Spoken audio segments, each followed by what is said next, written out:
So I intentionally picked a very specific but very wordy title. Imagine for a moment that you are a 16-year-old, you are stuck in high school, and you are in my English class. This whole year we're going to be doing all kinds of American literature, thank you. We're going to be doing reading, writing, speaking, all that fun stuff. We're going to spend 6 weeks reading Arthur Miller's The Crucible, which is a 1953 play about a witch hunt, but it's really about the Red Scare and paranoia. Okay, so this year I tried something different during this 6-week period. This year and last year, basically from your perspective as a student, you come in, you sit down, you decide whether you want to volunteer to be one of the 6 reading parts, and you look around, okay, I guess Malik is reading, so I guess I'll read one of the little parts because he's my friend. The students quickly negotiate that in the first 5 minutes of class, and then you read. My teaching is occasionally interrupting you saying, oh, do you see how this is going on? You need to know this vocabulary word, which will come up later. That's in general what it looks like for 6 whole weeks, okay? You as my students, some of you love this stuff, some of you, this is the highest scoring unit you will do all year. Some of you could care less about witch hunts and how it's secretly coded about the Red Scare and communists because you're more focused on something else that is important to high schoolers. Well, this year, what I tried was specifically, and from a LARP perspective, this is very modest, but from an academic perspective, it's good because it's measurable. I essentially added 3 character immersion techniques from LARP and role-playing, and my hypothesis is that if I make you, as my students, more engaged in one of the characters in the play, then your motivation in the unit will go up, and then your performance on my measurable knowledge and skills prescribed by the state of Texas will also go up. So, all that to say, will you be a better drama student on the exam because Mr. Jordan secretly tricked you into LARPing when you just thought you were reading a play in class? Okay, so we covered The Crucible, 6 weeks this fall. Just FYI, I teach in a rural, poor, diverse school. I have about 150 students. 74% of them are they're on free or reduced lunch, which means that they are. The federal government says they come from an economically disadvantaged family. 55% of them identify as male, which I only mention because from a classroom management perspective, that makes things a little bit harder in English class.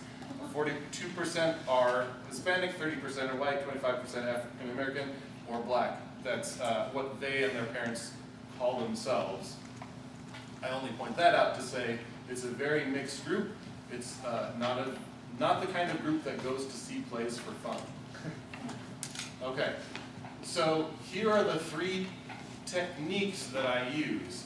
And again, I consider these, as a role-playing and LARP designer, these are fairly modest. This was not like using a whole nano game. This is, you are already reading a story, we are already in sort of theater mode. How can we engage you with the particular character that you're reading?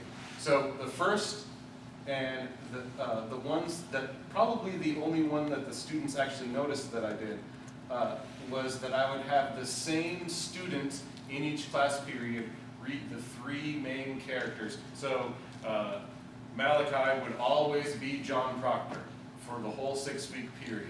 And Abigail Williams would always be Kayla. And Elizabeth Proctor would always be Amber in one particular period. And then in 4th period, we'd have the same 3 people. If you're not familiar with the play, basically someone's been cheating.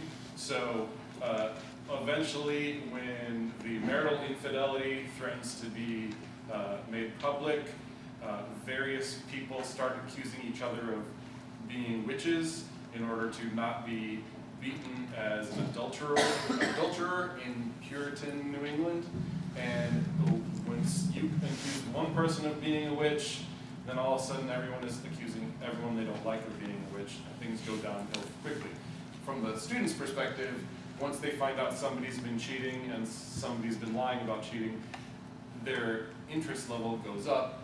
But when Malachi, as John Proctor, has to talk to Abigail about what they did behind the barn when no one is watching, everybody's ears are perked up and say, okay, now we have engagement for at least that day. But if then the next day the same person is playing as John Proctor, then we can still tease him about what he did in the barn last night. And if the same person is Abigail and is trying to accuse Elizabeth of being a witch, we can still pretend to be mad at that same person. The second thing that I did was I asked students 2 or 3 times per week, which is to say at least every other day, we take a break, interrupt things and say, what do you think John should do next? Do you think he should confess to his friend Ezekiel that this whole thing is a lie and that Abigail is just trying to cover up for the fact that that they had an affair and that she wants to get Elizabeth killed, so this whole thing is a lie to get Elizabeth hanged as a witch so she can get with her man.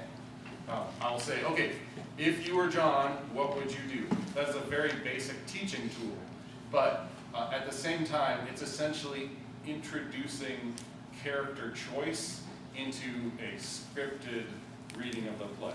So we'll take time out and say, all right, you don't know what's going to happen next because you haven't read this play before. What do you think Abigail should do? And then third, and this is the most subtle, but I still think it was helpful, I would occasionally, when I'm talking about, when I'm reviewing or previewing the play, instead of saying, do you really think Elizabeth is a witch, I will use the name of the reader rather than the name of the character. So I'm intentionally, as a teacher, trying to blur the line between character and player and say, okay, do you think Amber is a witch? Or how do you feel about Kayla? Do you think that she's all bad? Or can you understand that since she's 16 and the guy she cheated with is 30, is it his fault? Is it her fault? Or is it some kind of combination? If I refer to them as their character name some of the time and as the name of the student who's reading it some of the time, I'm intentionally trying to blur that line.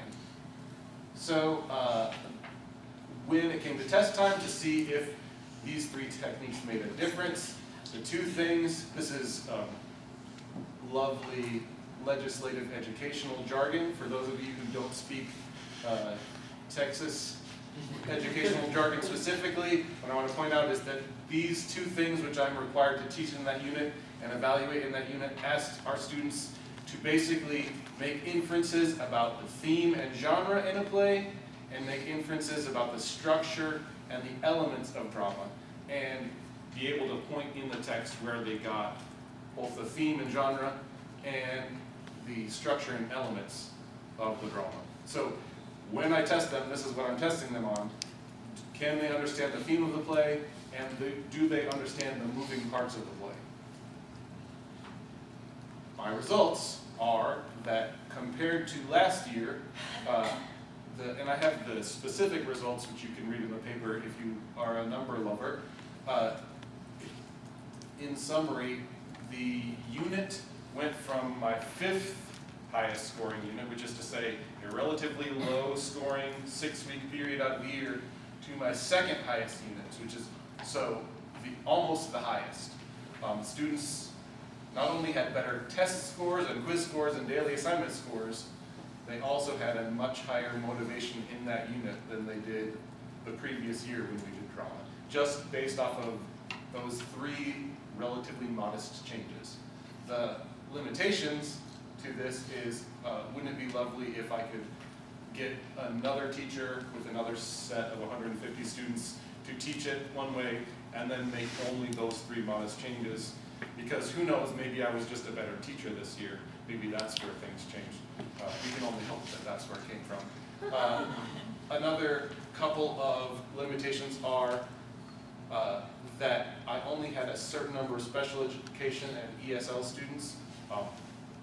In the paper I mentioned, one of the reasons that I think the bump from a relatively low scoring unit to a relatively high scoring unit is significant is that I didn't leave the ESL students, English as a second language students, or the special education students who are included in my classes behind.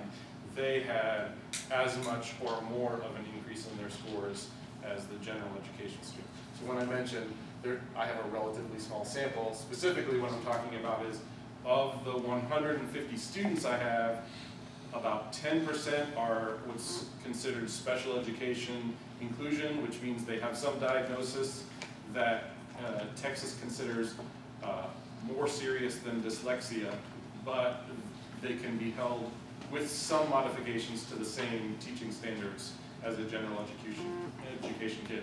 So kids with reading issues, kids with disorder of written expression, something moderately serious. Those kids had their scores raised up as much or more as the general education kids. Also, 5 to 10% of my students are they are registered in our Texas ESL program, which means that they are basic or intermediate English speakers only. They also went up. So that tells me that there's some legitimacy to the boost, because I don't think that's all just from me being a 20% better teacher this year than I was last year. Okay, so my conclusion is that these simple character immersion techniques increased comprehension of the play.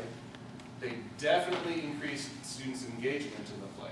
And I think this is proof of concept for what Jason and Evan were also talking about, is that we can use edu-larp techniques as a legitimate teaching tool. Like, these things are a way to engage with our content, and not only does it make sense from a theoretical standpoint, it literally can improve the scores in a measurable way.